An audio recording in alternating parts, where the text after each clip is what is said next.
Hi there, this is Matt Wakeling and you're listening to the Guitar Speak podcast, my show that I produce in Sydney, Australia, where I get to speak to leading guitarists and guitar figures from all around the world. Thank you so much for joining me for episode number 98. Now, 5 episodes ago, I got to speak to Doug Wimbish, bassist from Living Colour, and today I'm thrilled to bring my interview with Living Colour guitarist and founder Vernon Reid.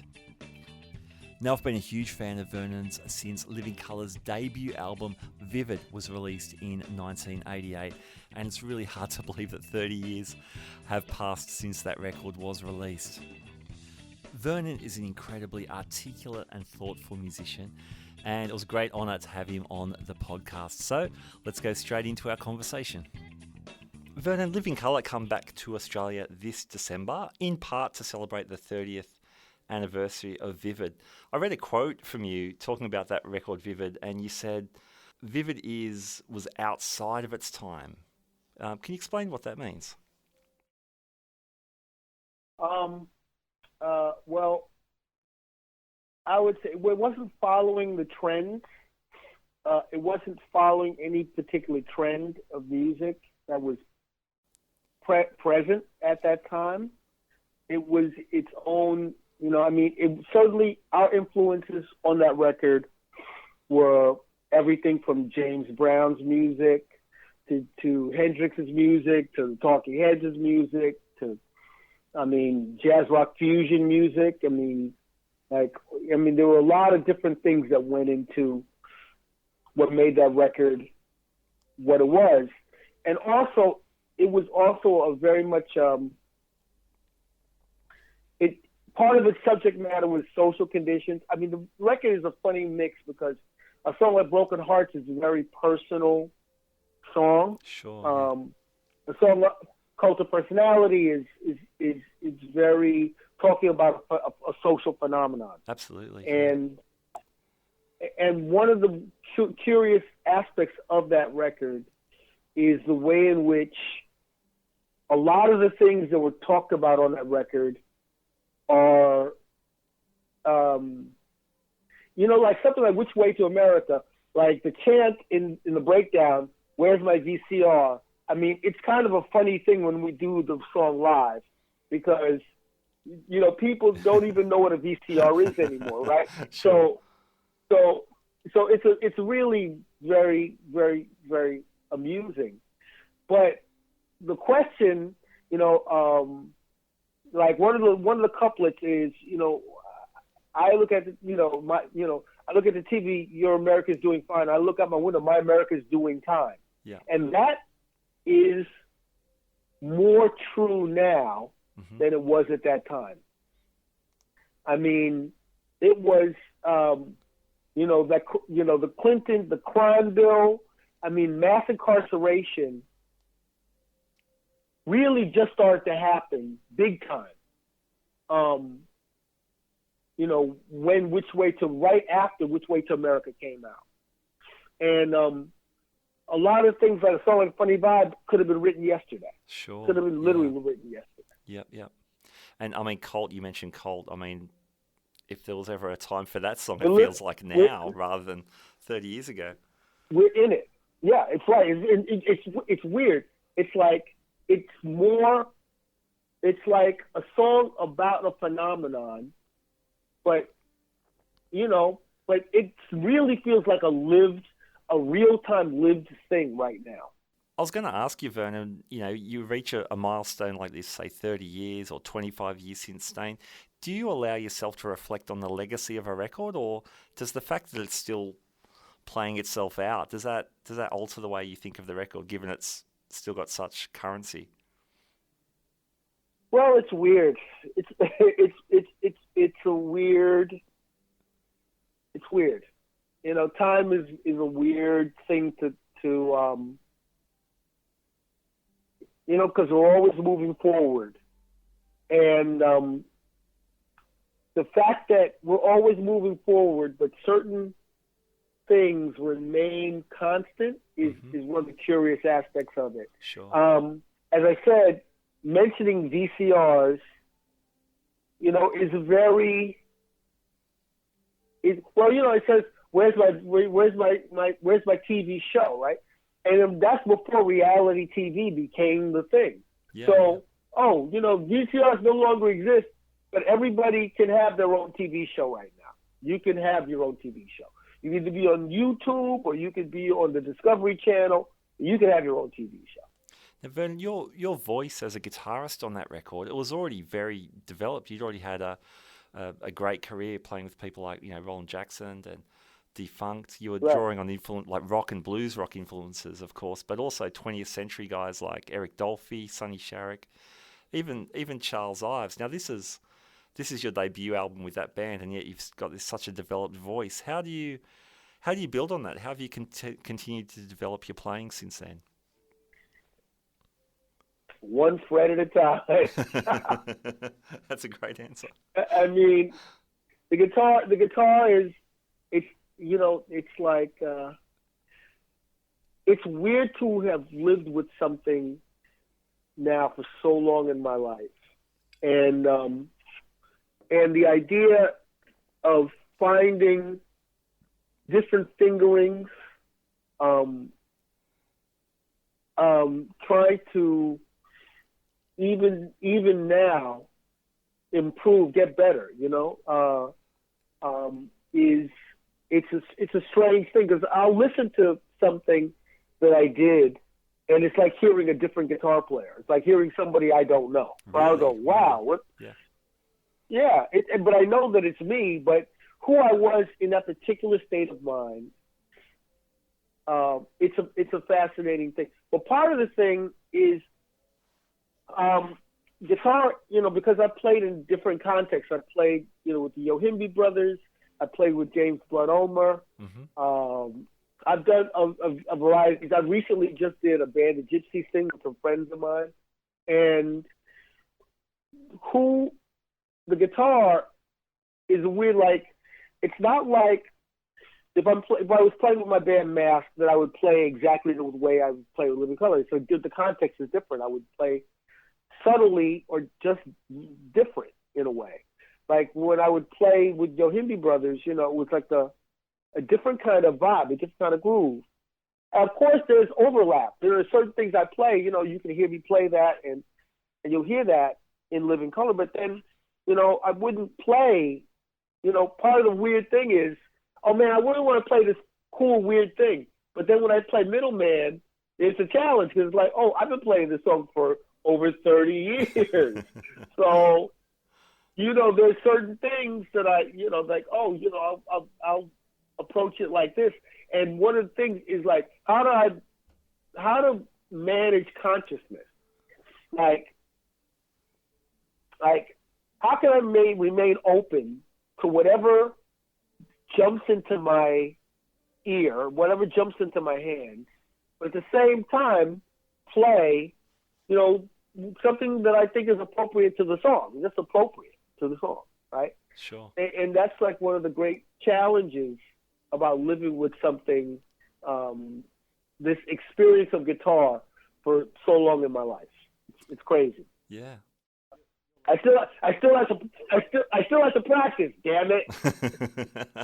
Well, that's heartening for the rest of us, I guess. Hey, it makes me sick. Living Colour's latest album, Shade, it makes some very explicit references to the blues. I mean, that's always been in your playing, of course.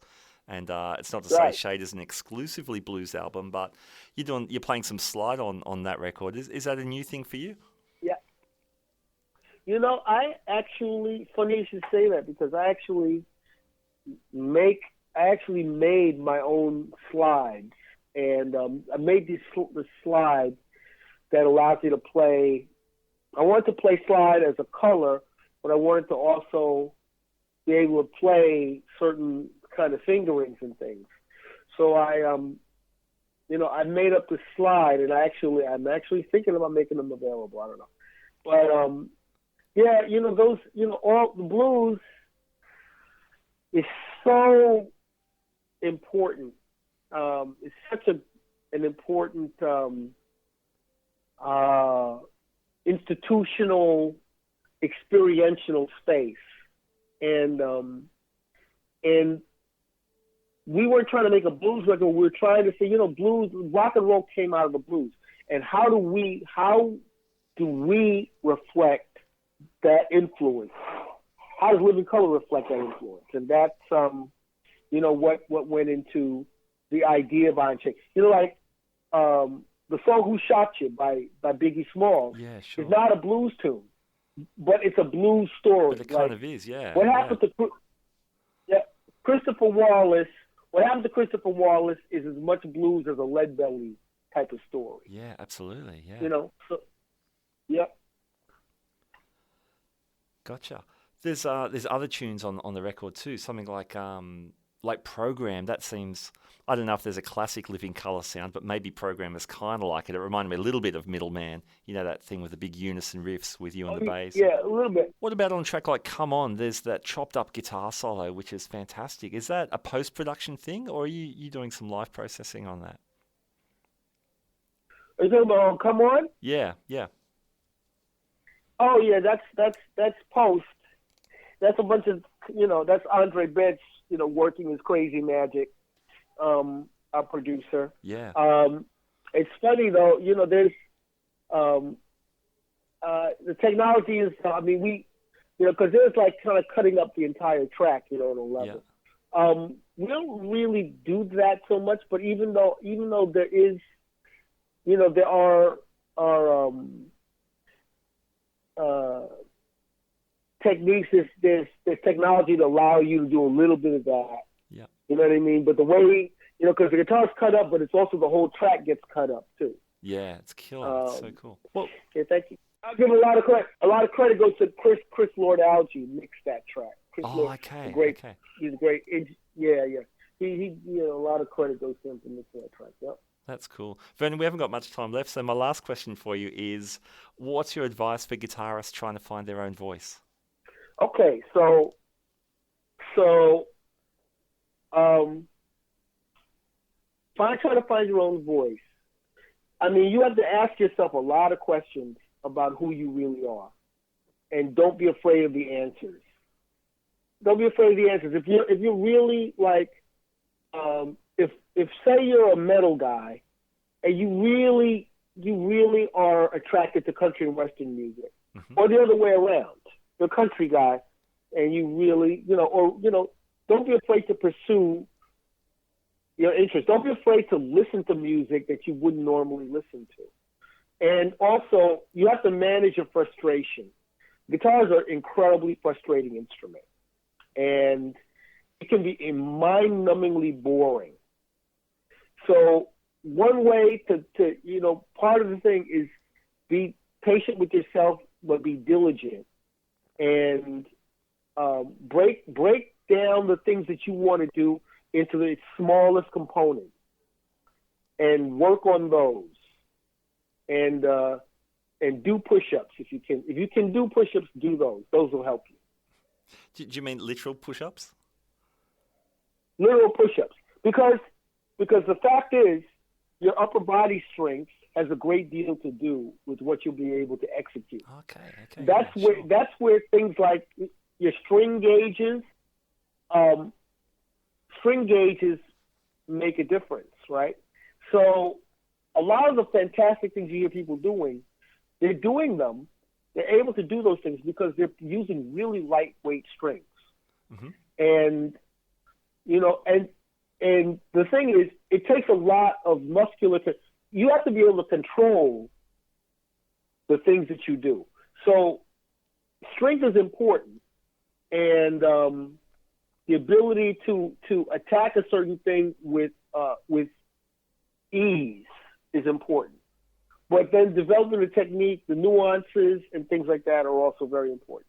So your strength is important in order to execute certain things. Okay. But you also need strength in order for very nuanced things. So in order to play less, you have to be able to play more, which is a paradoxical thing. Like a stereo with a power amp that's very powerful will sound better at a lower volume. Right, sure. It's got the headroom and the reserve. Yeah, because Exactly. Whereas the same snare with a weaker power amp is going to be struggling throughout its whole range. Yeah, Something sure. with more power is going to be more even and, throughout the entire range of volume. So all of those things matter. And, and the other thing is don't beat yourself up. And you know what, in order to be superb, you have to suck, right? That's the thing. Yeah. Stop beating yourself up. And also, that little quirky thing you're trying to get rid of in your playing, that's you. Mm-hmm. That don't get rid of that. Awesome, man. That is killer. I love that. I love all that. Vernon, thank you so much. It's been a thrill speaking to you. I actually wore out my copy of Vivid and Time's Up and Stain all on cassette back in the day. And it's been a thrill to actually meet you and have a quick talk, and all the best for your Australian tour coming up. Thank you, sir. I enjoy our conversation. All right, there you go. Vernon Reid on the Guitar Speak podcast. Man, I enjoyed that conversation too. What a thrill to have him on the show. Living Colour will be returning to Australia in December 2018, so check usual outlets for tickets and dates, etc. Now, as I mentioned at the front of the show, Doug Wimbish, Living Colour bassist, was on the podcast as well back in episode 93. So if you haven't heard that interview, definitely go back and check that out. I'll leave the links in the show notes, but you can find all our episodes on Apple Podcasts, Stitcher Radio, or iHeartRadio, or pretty much most places where you can get podcasts these days. Now, the Guitar Speak podcast, we're also on Facebook and Instagram. We love to hear from people on there. There's the Guitar Speak Forum on Facebook. That's a closed group where we can talk about the episodes or any guitar stuff you want. You can check that out as well. You can support us on Patreon, which we really, really appreciate. And if you're enjoying the episodes, why not share them on your social media? That just helps us get the word out. All right, that's it from me. My name's Matt Wakeling. You've been listening to the Guitar Speak podcast. Thanks again, and we'll catch you next time. Bye now.